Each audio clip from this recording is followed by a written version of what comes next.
তো hello guys, welcome back to another video for football queries YouTube channel. তো তোমাদের সকলকে আবারও স্বাগত জানাই আমাদের আজকের এই নতুন ভিডিওতে। একটু লেট হয়ে গেল ভিডিওটা আনতে কিছু দিনের জন্য, কেননা সামনে এক্সাম চলছে আমাদের, সামনে বলে আর লাভ নেই।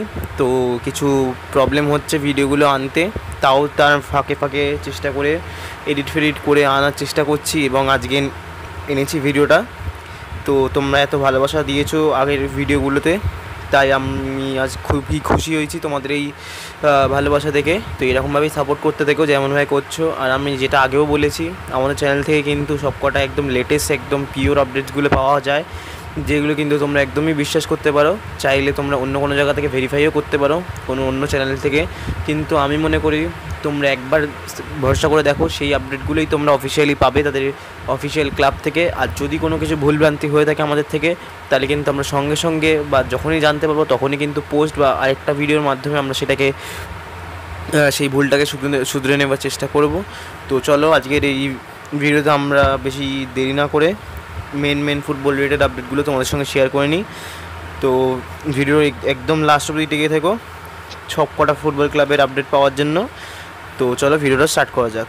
তো আমরা প্রথমে যে আপডেটটা নিয়ে কথা বলবো সেটা কিন্তু হচ্ছে ইন্ডিয়া ক্লাবকে নিয়ে। তো ইন্ডিয়া টিমটাকে নিয়ে, ইন্ডিয়া টিমের কিন্তু সিনিয়র এবং জুনিয়র দুটো ক্লাবকে নিয়েই কথা বলা রয়েছে। তো আমরা যদি প্রথমে জুনিয়র ক্লাবটাকে নিয়ে জুনিয়র টিমটাকে নিয়ে কথা বলি, মানে আন্ডার-23 যে টিমটা রয়েছে তাদের কিন্তু আজকে একটা ম্যাচ চলছে বাহরেনের সঙ্গে। তো তারা কিন্তু এখন 32 মিনিটের মাথায় কিন্তু একটা গোল করে ফেলেছে, যেটা কিন্তু করেছে মোহামেদ সুহেল করেছে কিন্তু সেই গোলটা, এক গোলের লিডটা এনে দিয়েছে ইন্ডিয়াকে। তো এখন কিন্তু হাফ টাইম হয়েছে, তো হাফ টাইমের পরেও যদি এই লিডটাকেই ধরে রাখতে পারে বা এই লিডগুলোকে ডাবল ট্রিপল করতে পারে, তাহলে কিন্তু আরোই ভালো হয়, শুধু কনসিড না করলেই হলো। বাকি এই ম্যাচটা জিতলে কিন্তু অবশ্যই নেক্সট রাউন্ডে চলে যাবে বা কোয়ালিফাই করে যাবে এফসির জন্য ইন্ডিয়ান টিম আমাদের আন্ডার-23। তো এরপরে আমরা যে আপডেট নিয়ে কথা হলো সেটা কিন্তু হচ্ছে ইন্ডিয়ার সিনিয়র টিমকে নিয়ে। তো ইন্ডিয়ার সিনিয়র টিমে যে আগের ম্যাচটা ছিল ইরানের সঙ্গে, সেই ম্যাচটা কিন্তু আমরা বারবারই দেখেছিলাম যে সন্দেশ ঝিঙ্গান বলে প্লেয়ারটি, যে ডিফেন্সে আনোয়ার আলীর সঙ্গে খুবই একটা ভালো জুটি বেঁধেছিল, সে কিন্তু বারবারই মুখের মধ্যে ঝাপটা দিচ্ছিল জল দিয়ে। তো আমরা প্রথমে কিছু আভাস করতে পেরেছিলাম যে তার কি কোনো নিশ্চয়ই প্রবলেম হয়েছে। তো এখন যে আপডেটটা বেরিয়ে আসছে তার কিন্তু একটা জোয়ালে ফ্র্যাকচার হয়ে গেছে বলে শোনা যাচ্ছে, যেটা কিন্তু খুবই সিরিয়াস হয়ে গেছে। তো এই আপডেটটা কিন্তু পুরোপুরি অফিসিয়াল, এখনও কনফার্মেশন আসেনি কিছু, কিন্তু যা শোনা যাচ্ছে কিন্তু সেই আপডেটটাই তোমাদের সঙ্গে শেয়ার করছি। খুব সম্ভবত তাকে কিন্তু ইন্ডিয়ায় আনার জন্য চেষ্টা করা হচ্ছে যত তাড়াতাড়ি সম্ভব, কেননা তার ফ্র্যাকচারটা যেহেতু অনেকটাই সিরিয়াস যতদূর আপডেট সম্বন্ধে জানা যাচ্ছে। তো তাই তাকে কিন্তু খুব তাড়াতাড়ি ইন্ডিয়াতে এনে তাকে সুস্থ করে তোলার পরিকল্পনা করা হচ্ছে। আর এই ইতিমধ্যেই কিন্তু খালিদ জামিলকে কিন্তু অনেক ডিফিকাল্টিস ফেস করতে হতে পারে এই আরেকটা নতুন ডিফেন্স লাইন বানানোর জন্য, যেখানে কিন্তু আনোয়ার আলী এবং সন্দেশ জিঙ্গান কিন্তু পুরো সেট ছিল, সেই জুটিটা কিন্তু ভেঙে গেল যদি আপডেটটা যদি সত্যি হয়ে থাকে। তো আর সেইখানে আরেকজনকে ফিট করে নেওয়া তার খালিদ জামিলের পক্ষে কিন্তু খুবই একটা ডিফিকাল্টি হতে চলেছে, ডিফিকাল্ট পরিস্থিতি দিয়ে পাস করতে হবে তাকে।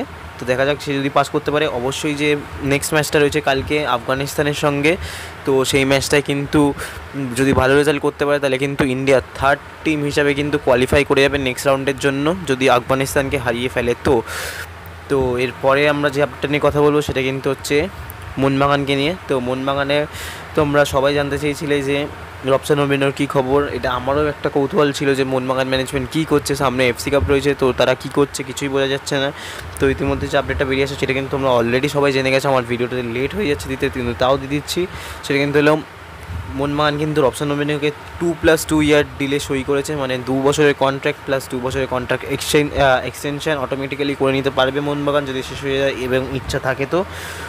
তো তাকে কিন্তু যখন এসছিল সে যখন এয়ারপোর্টে নামে এবং সে যখন গেট থেকে বেরাচ্ছিল তখন কিন্তু তার ছবিগুলো পাওয়া যায়, সেখানে কিন্তু দেখে তাকে অবশ্যই মনে হয় কিন্তু সে ফিট রয়েছে। এবং এবার দেখার বিষয় যে গেমের মাঝে সে কেমন, কতটা গোল করতে পারে, কতটা অ্যাসিস্ট করতে পারে, কতটা অ্যাক্টিভ থাকতে পারে, ইন্টারঅ্যাক্ট করতে পারে টিম বাদবাকি প্লেয়ারের সঙ্গে, তো সেটাই দেখার বিষয়।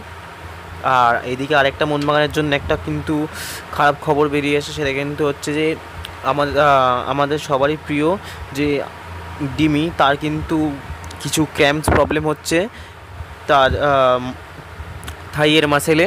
সেটা কিন্তু খুব সম্ভবত যা আপডেট বেরিয়ে আসে রাত্রির দিকেই কিন্তু তার শোয়ার সময়ে কিন্তু সেই ক্র্যাম্পসগুলো আসছে গত 3 দিন কিংবা 2 দিন ধরে।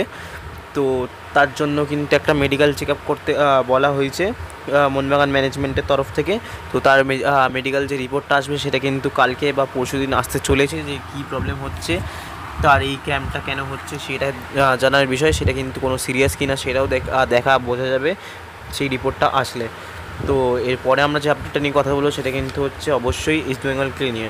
তো ইস্টবেঙ্গল কিন্তু পরপর কিন্তু ভালোই খেলে যাচ্ছে সব দিক থেকেই, জুনিয়র টিম মানে রিজার্ভ টিম যাকে যেটা আর কি, আর উমেন্স টিম এবং সিনিয়র টিম তো আমরা দেখেছি ডুরান্ড কাপে দুর্ধর্ষ পারফরমেন্স করেছে, কিন্তু কিছু ফলসের জন্য তারা ফাইনালে কোয়ালিফাই করতে পারেনি, কারোর জন্য বা নিজেদের জন্য। খুব সম্ভবত আমরা যারা জানি বা যারা দেখেছি ম্যাচটা সেটা কিন্তু কারোর জন্যই হয়েছে, নিজেদের কোনো খামতি ছিল না ওখানে। সেখানে কিন্তু অনেক রেফারিং এরার ছিল, সেটা যা হয়ে গেছে দেখা যাবে, সেটা কিন্তু হয়ে গেছে আর ওটা নিয়ে ভেবে লাভ নেই, পরবর্তীকালে কী করতে পারবো সেটাই দেখার বিষয়।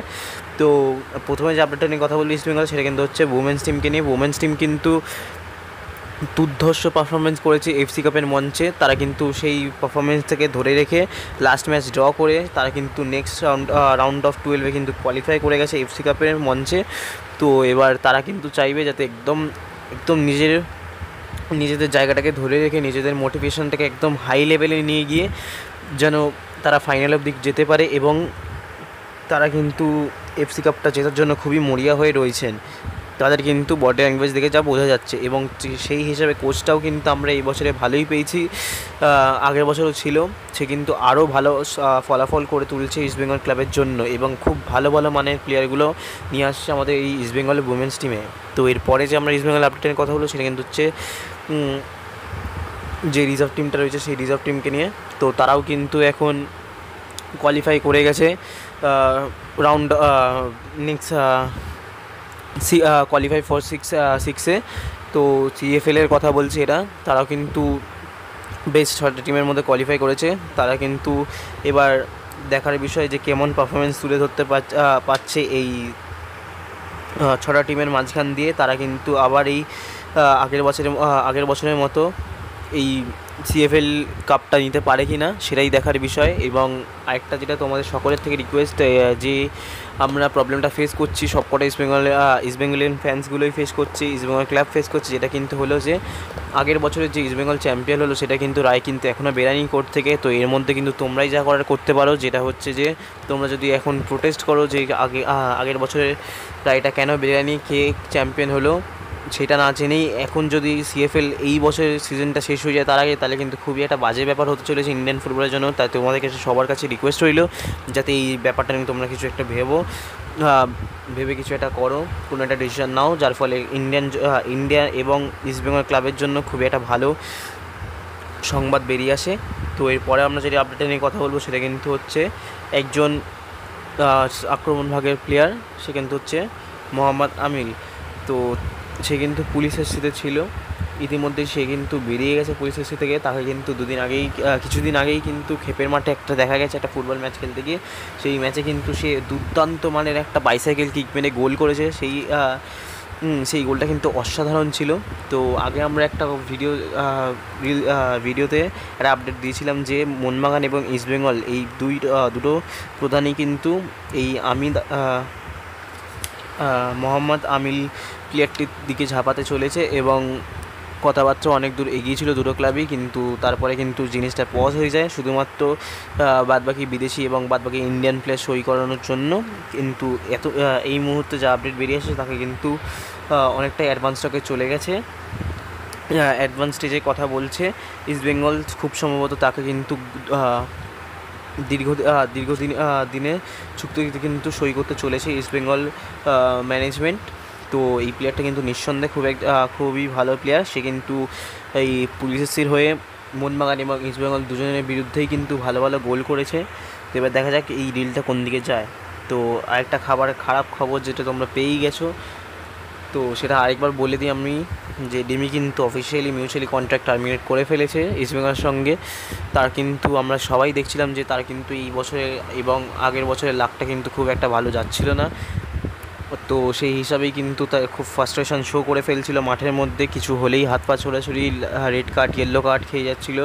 তারপরে একাই সেলফিশনেস দেখিয়ে গোলের নেটে বারবার মারছিল, গোল করতে পারছিল না, গোলের সামনে এসেও গোলের মুখ খুলতে পারছিল না। তো সেই হিসাবে কিন্তু ম্যানেজমেন্ট এই ডিসিশনটা নেয়, তাকে কিন্তু মিউচুয়ালি কন্ট্রাক্ট টার্মিনেট করে ফেলে তার সঙ্গে।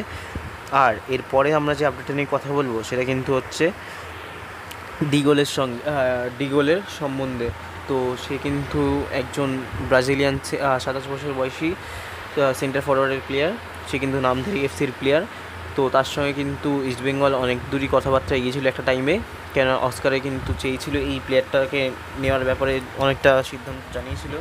তো ইতিমধ্যে যে আপডেট বেরিয়ে আসে, সে কিন্তু কন্ট্রাক্ট টার্মিনেট করতে চলেছে নামধারী, কারণ অনেক আইএসএল ক্লাবস কিন্তু তাকে অফার করেছে। তো ইতিমধ্যে যে প্রথম যে নামটা বেরিয়েছে সব থেকে যে বেশি ইন্টারেক্টেড, সেটা কিন্তু হচ্ছে এই ইস্টবেঙ্গল ক্লাব, কেননা ডিমিকে ছেড়ে দিয়ে কিন্তু তারা কিন্তু একজন ভালো মানের সেন্টার ফরওয়ার্ডকে খুঁজে বেড়াচ্ছে। তো তার ডিমির পরিবর্তন হিসেবে কিন্তু খুবই ভালো প্লেয়ার হতে চলেছে এই আমাদের গোল, যদি তাকে তুলতে পারে। তো এবার দেখা যাক সে কোন ক্লাবে যায় এবং কী করে, তার সিদ্ধান্তটা কী বেরিয়ে আসে সেটা কিন্তু অবশ্যই নেক্সট ভিডিওতে জানাবো, যদি আপডেটটা চলে আসে। তো এরপরে আমরা যে আপডেটটা নিয়ে কথা বলবো সেটা কিন্তু হচ্ছে রসেল, কিন্তু যে আমাদের মোহাম্মদ রসেল, সে কিন্তু প্রথম যখন এসেছিলো ইস্টবেঙ্গলে সে কিন্তু দুর্দান্ত মানের পারফরমেন্স করেছিল ইস্টবেঙ্গলের হয়ে, কিন্তু এখন কিন্তু খুব ভালো যাচ্ছিল না তাদের কিন্তু ফর্মটা ইস্টবেঙ্গল ক্লাবে। তো ইস্টবেঙ্গল কিন্তু তাকে ছেড়ে দেয় এবং সে কিন্তু সঙ্গে সঙ্গেই কেরালার যে সুপার কাপটা রয়েছে সেখানে কিন্তু যোগদান করে ফেলে একটা কেরালার ক্লাবে। তো তার জন্য অনেক শুভকামনা রইল। তো এরপর আমরা যে আপডেটটা নিয়ে কথা বলছি সেটা কিন্তু হচ্ছে মুম্বাই সিটি এফসির একজন প্লেয়ারকে টার্গেট করেছে, সেটা কিন্তু আর কেউ না, ওড়িশা এফসির রিসেন্টলি ছেড়ে দেওয়া প্লেয়ার নরেন্দ্র গ্যালটের সম্বন্ধে। তো সে তার মেন পজিশন হচ্ছে কিন্তু সেন্টার ব্যাক, কিন্তু তিনি লেফট ব্যাক রাইট ব্যাকেও খেলতে পারে। তো সে কিন্তু যতদূর সম্ভব এখন অ্যাডভান্স স্টেজে কথাবার্তা চালাচ্ছে মুম্বাই সিটি এফসির সঙ্গে। তো খুব সম্ভবত কিন্তু তাকে কিন্তু চূড়ান্ত করতে চলেছে মুম্বাই সিটি এফসি এই বছরের জন্য। তো এই ভিডিওতে এই কটাই ছোটো ছোটো আপডেট দেওয়ার ছিল। যদি ভিডিওটা ভালো লেগে থাকে অবশ্যই একটা লাইক করো, আর চ্যানেল নতুন হয়ে থাকলে তোমরা অবশ্যই চ্যানেলটাকে সাবস্ক্রাইব করে দিও, আর পাশে বেল আইকনটিও প্রেস করে নিও পরবর্তীকালে সমস্ত ভিডিও আপডেটস যেন তোমরাই আগে পাও সেই কারণে। আর তোমাদেরকে আবার একটা লাস্ট কথা বলে দিই, তোমরা যেন প্লিজ যারা নতুন দেখছো সাবস্ক্রাইব করে নিও, কারণ আমি আগেও বলেছি ভিডিওর প্রথমে, কেননা আমাদের এই চ্যানেলের মধ্যে সব কিন্তু জেনুইন আপডেটসগুলো পেতে পারবে তোমরা। এবং কিছু ফুটবল ট্রায়ালেরও আপডেট আমরা দেওয়ার চেষ্টা করব। ইতিমধ্যে কিন্তু আমরা ভেবেছি যে একটা ইনস্টাগ্রাম এবং ফেসবুক পেজ ওপেন করা হবে, আমাদের 50খানা সাবস্ক্রাইবার কমপ্লিট হয়েছে বলে। তো সেখানেও কিন্তু অনেকগুলো আপডেট আসতে পারে, সেই চ্যানেলটা ক্রিয়েট হলেও সেই লিঙ্কগুলোও কিন্তু আমরা দিয়ে দেবো ডিসক্রিপশন বক্সে, যে কোনো ভিডিওর লিঙ্কে, মানে পরবর্তীকালে ভিডিওগুলোতে। আর যে বিভিন্ন ধরনের ফুটবল খেলা যেগুলো লিঙ্কগুলো তোমরা পাও না, সেই আপডেট লিঙ্কগুলো আমরা পেলে কিন্তু অবশ্যই কোনো কমেন্টে বা একটা পোস্টের মাধ্যমে কিন্তু সেই লিঙ্কগুলো পোস্ট করব। সেই লিঙ্কের মাধ্যমে কিন্তু তোমরা অবশ্যই সব রকমের খেলা দেখতে পারো। এবং কালকের যে ম্যাচটা রয়েছে ইন্ডিয়ার সঙ্গে, সেই ম্যাচের লিঙ্কটাও কিন্তু আজকের এই ভিডিওর মধ্যে পিন কমেন্টে চলে আসবে। তো সেই ভিডিওটাও কিন্তু সেই খেলাটাও কিন্তু তোমরা দেখতে পারবে আমাদের এই চ্যানেল থেকে। তো এই ভিডিওতে এই করাই আপডেট দেওয়ার ছিল। তো চলো আবার দেখা হচ্ছে পরবর্তীকালে ভিডিওতে, ততক্ষণের জন্য ধন্যবাদ।